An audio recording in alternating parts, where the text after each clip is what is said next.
마태복음 8장 1절에서 4절 신약성경 11면입니다.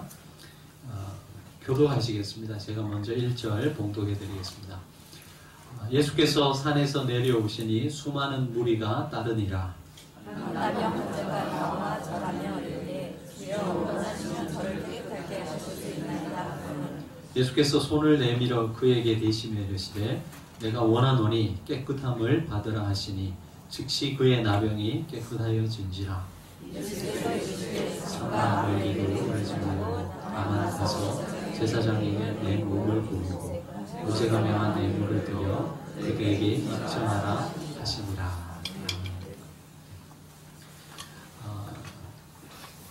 인터넷 보니까요 이런 이야기가 있더라고요. 최고의 인생은 어떤 인생이냐? 미국 사람들의 연봉을 받고 또 독일 사람처럼 일하고 또 프랑스 음식을 먹으며 영국 집에서 살면서 일본인 아내를 와이프로 맞이한 남편, 최고의 인생이랍니다. 반대로 최악의 인생은 어떤 인생이냐? 북한 사람이 연봉을 받고 또 한국 사람처럼 일하고 또 영국 음식 먹으며, 영국에 별로 맛있는 음식이 없거든요. 그리고 일본 집에 살면서, 일본 집은 어때요?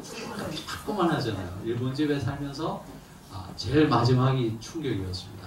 한국 남편과 사는 아내. 여러분 남편들 우리 옆에 있는 와이프들을 바라보시면서 감사하다고 말씀하시기 바랍니다.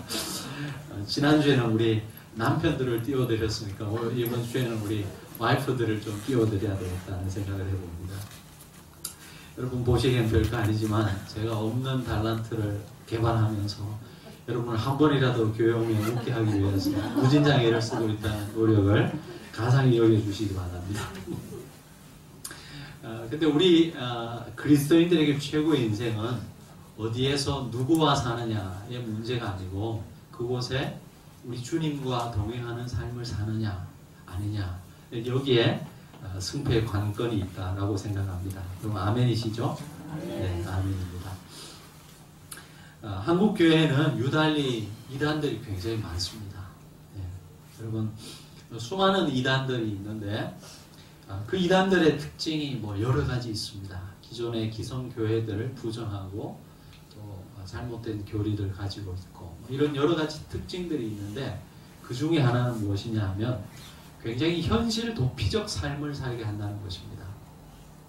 가정을 떠나게 하고 일상의 삶을 포기하게 만들고 가지고 있는 재산을 팔아서 그 교회에게 바치게 하고, 이런 우리 일상적 삶을 파괴하고 그 일상적 삶을 사는 것을 부정하면서 현실을 도피하게 만든다는 것입니다. 그러나 교주들은 결코 현실을 도피하지 않습니다. 그들은 그 현실의 문제를 굉장히 철저하게 집착합니다. 그래서 그 성도들이 가지고 있는 재산을 자기의 것으로 만들거나 그들이 바친 그 헌금을 자기의 사리 사욕을 위해서, 현실적 삶을 위해서 쓰는 그런 경우들이 굉장히 많습니다. 그래서 그것이 법적인 문제까지 대두되면서 언론에, 매스컴에 보도되는 그런 모습들을 우리는 종종 보게 됩니다. 그 이단들처럼 노골적으로 이 현실적 삶을 부정하지는 않지만 우리 기존의 한국 교회 안에서도 그런 요소들을 조금 가지고 있는 그런 신앙 양태를 보이는 그런 교회들도 좀 있는 것 같습니다. 여러분, 우리가 믿음을 너무 강조하다 보면요, 오해하지 마시기 바랍니다. 믿음을 너무 강조하다 보면 건강한 상식을 파괴하게 만드는 그런 신앙 양태를 살아가게 하는 위험성을 가지게 됩니다. 믿음이 중요하지 않다는 거 아니에요. 근데 믿음을 너무 강조하다 보면 여러분, 우리가 기본적으로 사람이 살아가면서 가져야 되는 건강한 상식을 무시하게 되는 경우가 있는데 그것은 바람직하지 않고 하나님이 원하시는 것도 아닙니다. 지금은 좀 덜하지만 교회 사역이 많은 그런 교회들을 보면요, 우리 여성들의 경우 월요일부터 주일까지 거의 빠짐없이 교회에 나와서 봉사하게 하는 그런 교회들 참 많이 있지 않습니까? 저는 개인적으로는 우리 교회 목회에 있어서는 그것을 좀 조심해야 된다고 생각합니다. 만약에 제가 남편이라고 해도요, 그런 와이프를 둔, 그런 아내를 둔 남편이라 그러면 저라도 그렇게 썩 내키지 않을 것 같아요. 내가 사랑하는 우리 가정을 돌보지 않고 교회에만 매이게 하고 교회에만 헌신하게 한다는 것은 하나님께서 기뻐하시는 일도 아니고 성경적이지도 않습니다. 네. 이런 면에서 제가 드리려고 하는 말씀은 건강한 신앙생활이라고 하는 것은 우리 현실의 삶을 부정하거나 간과하게 만들지 않고 우리 현실의 삶에 철저히 뿌리 내린 그런 영성을 지향한다는 것입니다.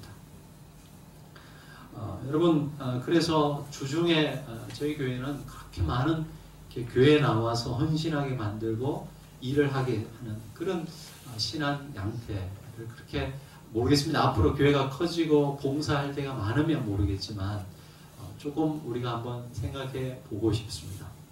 그럼 다만 여러분 이 주일날 주일 예배 드리는 것만큼은 여러분 타협하지 마시고 철저히 지키시되 나머지 신앙생활에 있어서는 여러분 자유를 누리시기 바랍니다. 여러분 주중에 뭐 교회 못 나오는 것에 대해서 부담을 가지시는 그러지 않으셔도 될 것 같습니다. 다만 주일날 이 교회에 와서 이 주일 예배 드리는 것만큼은 여러분 철저히 지키시되 나머지 부분에 있어서는 여러분 자유하셔도 될 것 같습니다. 오늘 본문 말씀은 예수님께서 이제 산상수훈을 마치시고 산에서 설교를 하시고 내려와서 처음 맞닥뜨린 그 사건에 대한 이야기를 하고 있습니다. 수많은 사람들이 예수님을 따랐던 것 같습니다. 그 중에 오늘 본문에 보면 한 나병 환자가 예수님을 찾아와서 절하며 이렇게 말합니다. 오늘 말씀에 보시면 원하시면 저를 깨끗하게 하실 수 있나이다. 이렇게 말씀하고 있습니다. 여러분 사실 지금 이 나병 환자가 수많은 군중들 속에서 주님께로 나왔다는 것은 굉장히 위험한 일입니다. 유대인들, 우리나라도 마찬가지지만 이 유대인들 속에서는 나병 환자들이 절대 이 대중들과 일반 사람들과 함께 살 수 없었습니다. 부정한 사람이고 또 그래서 이 공동체 밖으로 추방을 당해서 살아갔던 사람들이기 때문에 이런 일반 대중 속에서 서 있을 수 있다는 것은 사실은 굉장히 위험한 일이고 이 사람 입장에서 보면 자기 생명을 내놓는 돌로 쳐 죽임을 당할 수 있는 상황이기 때문에 굉장히 위험한 일입니다. 그런 위험을 무릅쓰고 지금 예수님 앞에 나와 있다라는 것을 우리는 생각하셔야 됩니다. 그런 두려움이 이런 본문의 그의 말 속에서 또 나와 있는 것 같습니다. 직접 예수님을 향해서 주님 나를 고쳐주십시오 이렇게 얘기하지도 못하고 그저 간접적으로 원하시면 저를 깨끗하게 하실 수 있나이다 이렇게 고백하는 모습 속에서 그런 그의 심정을 느낄 수가 있는 것이죠. 여러분 이 당시에 이 나병 환자들 우리 뭐 권사님 집사님들 젊으셨을 때 어릴 적에는 우리 한국 교회 한국 사회에도 이런 나병 환자들이 굉장히 많았죠. 그래서 저도 어릴 적에 생각이 납니다. 이렇게 집성촌이 있었어요. 그래서 주로 양계나 뭐 이런 거 하면서 자기들끼리 살아갔던 거죠. 그래서 주로 이 살이 썩어 문드러지는, 근데도 불구하고 고통을 못 느끼는, 그래서 코도 없고요, 귀도 없고 이런 분들이 굉장히 많았습니다. 자, 이런 나병 환자들이 겪었을 고통에 대해서 한번 생각해 보시기 바랍니다. 저는 세 가지 정도로 그들이 그 당시에 겪었을 그런 고통을 우리가 생각해 볼 수 있다고 생각합니다. 첫 번째는 육체적 고통입니다. 그렇죠. 이 육신적으로 불편함들을 많이 느꼈겠죠. 여러분 손가락이 없어지고 코가 없어지고 그런 육체적 핸디캡을 가지고 있었던 사람입니다. 그리고 또 그런 자신의 모습을 봐야 하는 자기 자신 얼마나 괴롭겠습니까? 그렇죠. 정신은 멀쩡하거든요. 그런데도 불구하고 자기 손가락이 없어지고 자기의 이 외모 속에서 변화되는 모습을 바라봐야 하는 그 자신의 고통 굉장히 큰 고통이 느꼈죠. 두 번째는 이 나병 환자들은 사랑하는 사람들과 분리될 수밖에 없는 그런 정황 속에 있었던 사람입니다. 제가 예전에 이 나병 환자가 쓴 글을 한번 읽어본 경험이 있습니다. 그분이 이렇게 고백하더라고요. 세상에서 모든 질병은요, 병에 딱 걸리면 오히려 가족들로부터 더 많은 사랑을 그리고 더 많은 관심을 받게 됩니다. 그렇죠? 그래서 우리 아이들이 가끔 아프고 싶다 그러거든요. 왜냐하면 아프면 어머니가 더 많은 관심을 주고 또 맛있는 것도 해주고. 제가 어릴 적에는 아프면요, 평상시 먹지 못했던 것들을 먹게 되는 건데 그 중에 하나가 뭐냐면 복숭아 넥타. 네. 그렇죠? 그래서 아프면 더 많은 관심과 사랑을 받게 되는데 이 나병은요, 이 병에 딱 걸리면 그 가족으로부터도 분리되는 고통을 겪게 되는 것이 바로 이 나병입니다.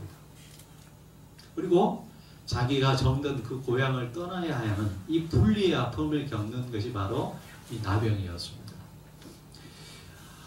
세 번째로는 이 유대인들에게는 한 가지가 더해졌습니다. 그것은 뭐냐 하면 이 하나님으로부터도 분리되는 그런 고통을 당해야 했습니다. 왜냐하면 이 질병이라고 하는 것은 유대인들 생각 속에 하나님의 벌이라고 생각했던 것이죠. 그래서 어떤 이 나병, 특별히 이 나병에 걸린 사람들은 사람들로부터 분리뿐만 아니라 하나님의 저주를 받은 사람이라고 당시에 대부분의 사람들이 생각했던 것입니다.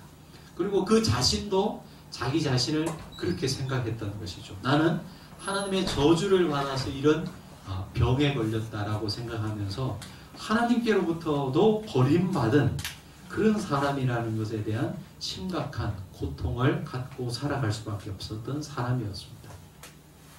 이런 측면에서 종합해 본다면 이 나병 환자는 육신의 고통이라는 이 아픔뿐만 아니라 사랑하는 사람들과 또 하나님께로부터도 버림받았다라고 하는 이런 분리로부터 오는 고통을 겪으면서 살아가야 했던 사람이었습니다. 자, 이런 사람이 오늘 본문에 보면 예수님을 찾아왔습니다. 그리고 자신을 주님 앞에 의탁하며 부탁을 드리죠.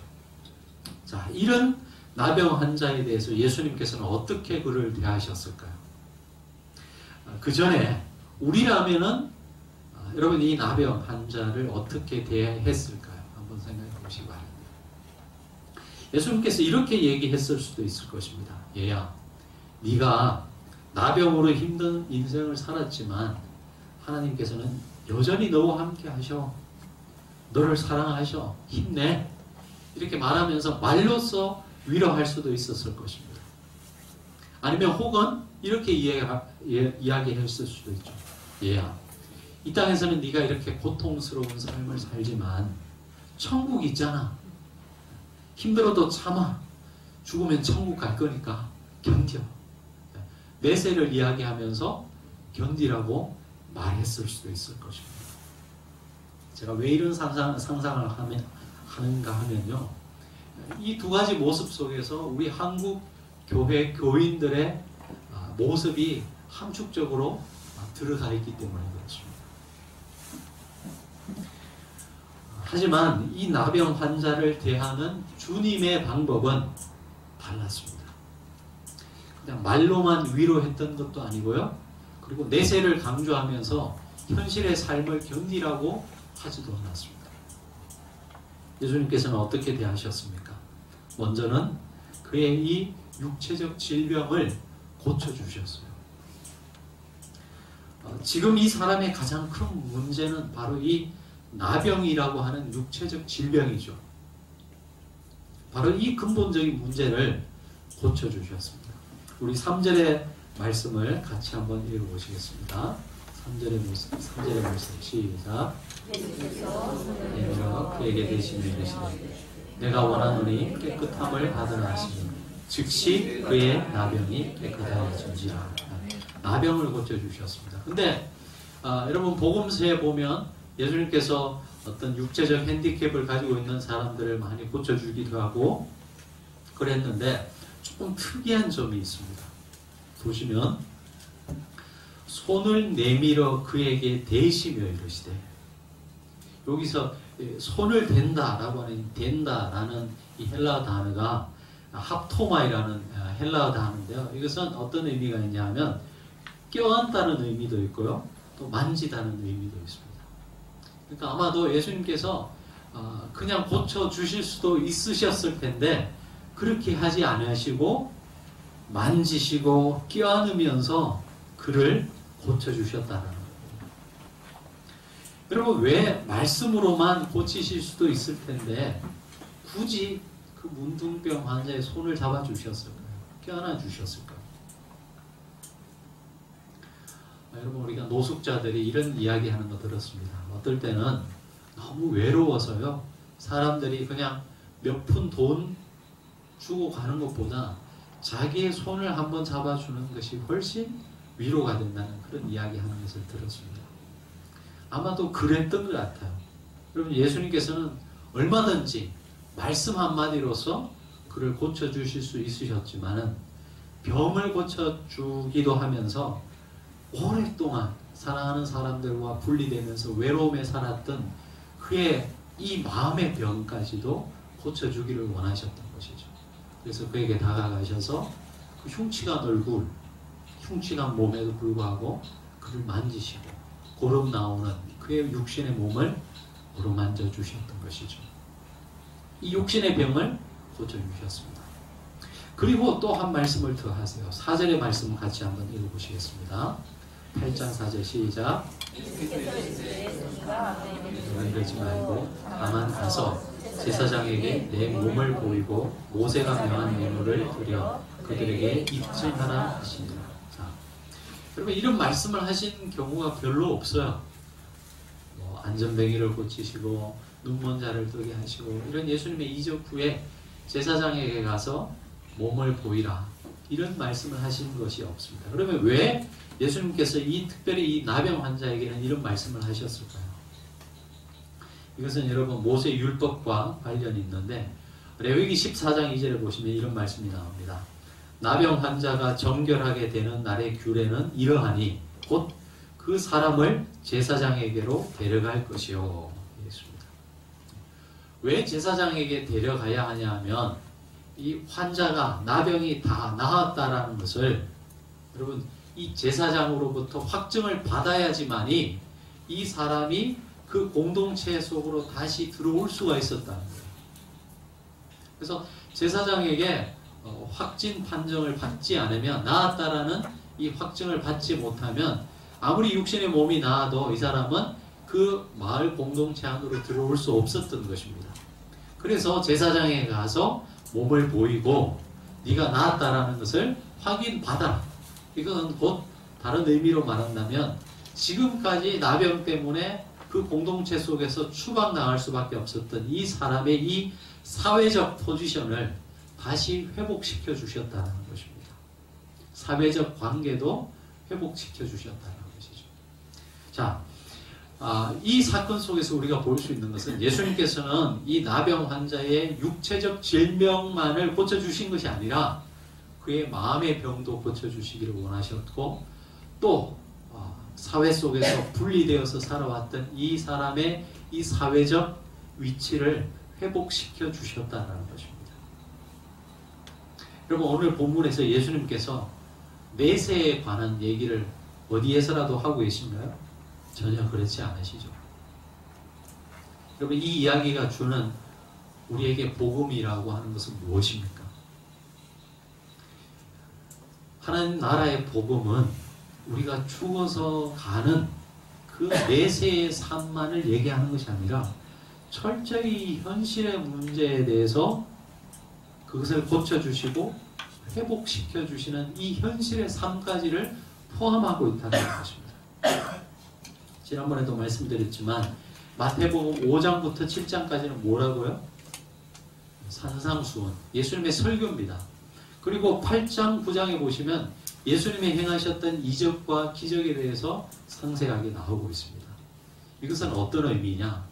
여러분, 이 복음이라고 하는 것은 단순히 우리의 생각 속에 머무는 관념이 아니고 복음은 철저히 현실과 연결되어 있다는 겁니다. 그리스도 안에서 주어지는 새로운 현실을 포함하고 있다는 것입니다. 여러분 일제강점기 때 이 식민 통치가 오래 지속되자 많은 지식층들이 친일로 변절하게 됩니다.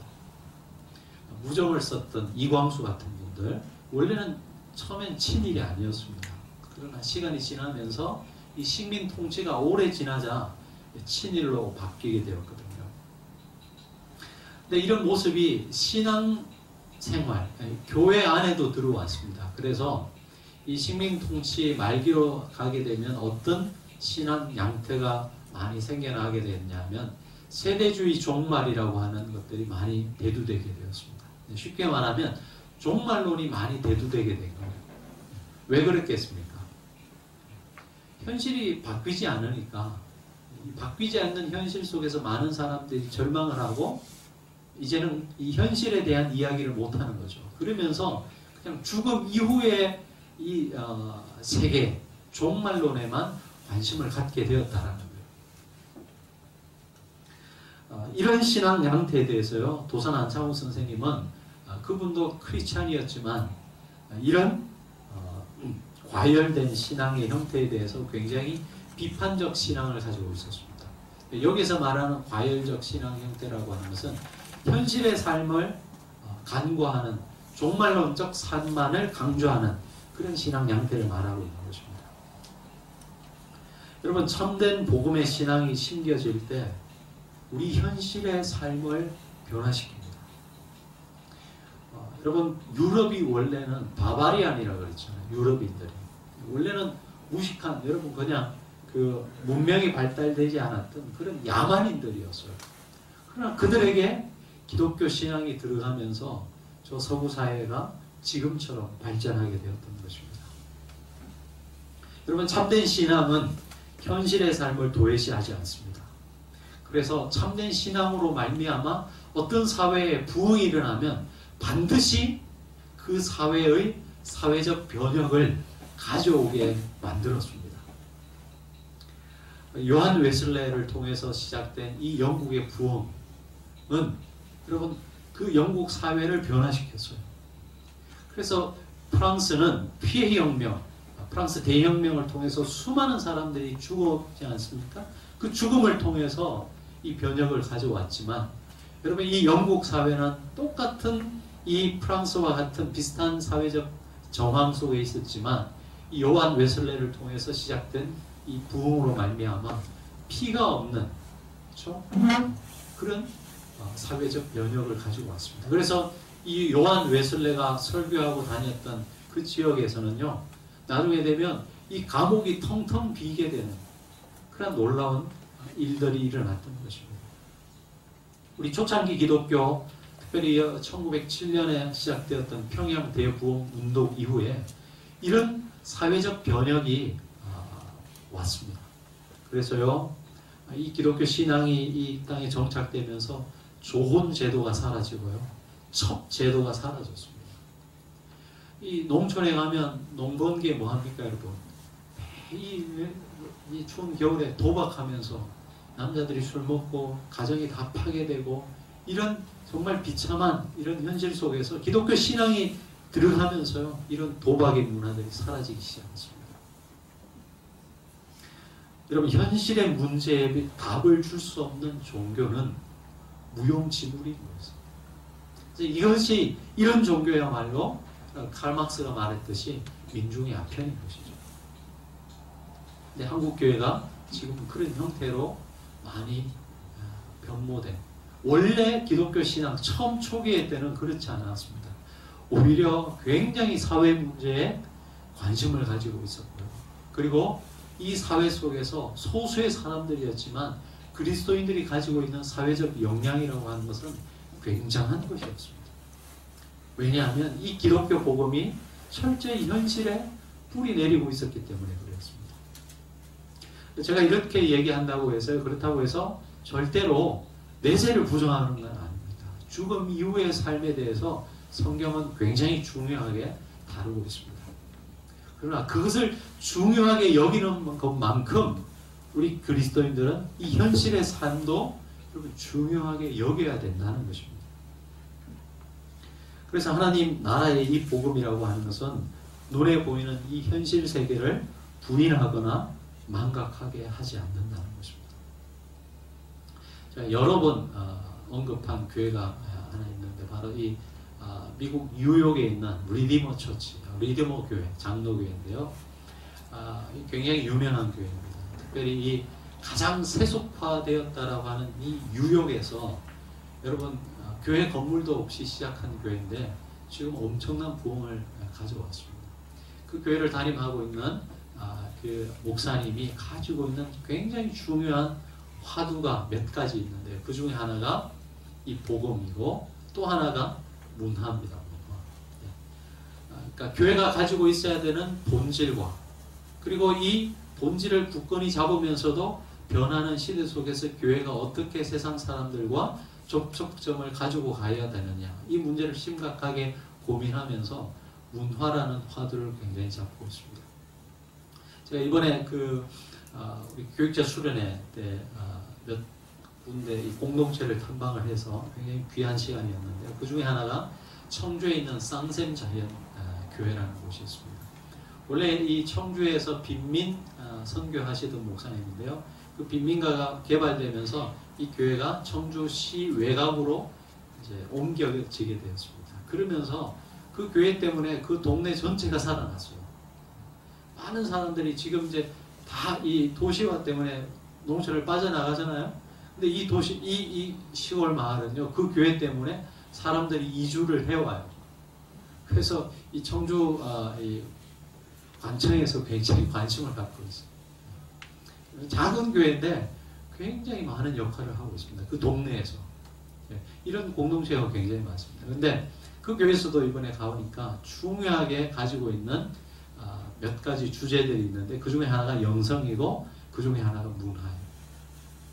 여기서 문화라고 하는 것은 단순히 우리가 그냥 일반적으로 생각하는 그런 문화도 되지만 여러분 이 인간의 삶, 기본적 현실의 삶을 간과하지 않겠다라는 그런 의미를 포함하고 있다는 것이죠.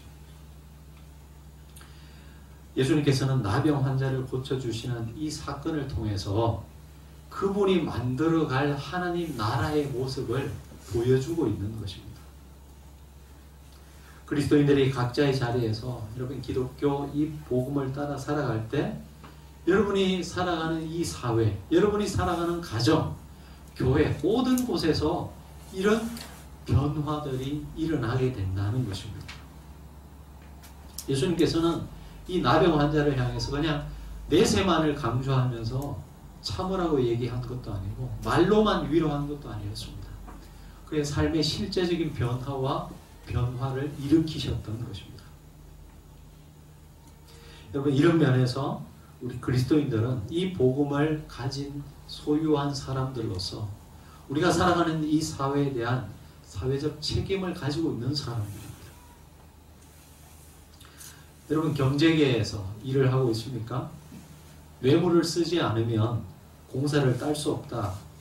이중장부 쓰지 않으면 장사할 수 없다라고 하는 이 한국 사회 속에서 여러분 어떻게 하나님의 하나님의 방법대로 회사를 경영해도 이게 결코 미치는 장사가 아니라는 것을 여러분의 삶 속에서 보여줘야 할 의무와 책무가 여러분에게 있다는 것입니다. 제가 한번 말씀드렸죠. 일에 대해 박성수 회사 그분에 대한 평가가 이제 뭐 많이 갈리긴 하지만 예전에 그런 얘기했어요. 자기가 정말 하나님의 말씀대로 회사를 경영하려고 하니까요. 마치 느낌이 이런 느낌이었다. 두 팔과 두 발을 묶고 경주에 임하는 사람 같더래요. 느낌이 꼭 그렇더래요. 그만큼 정직하게 기업을 운영하는 것이 힘들다는 것 아니겠어요?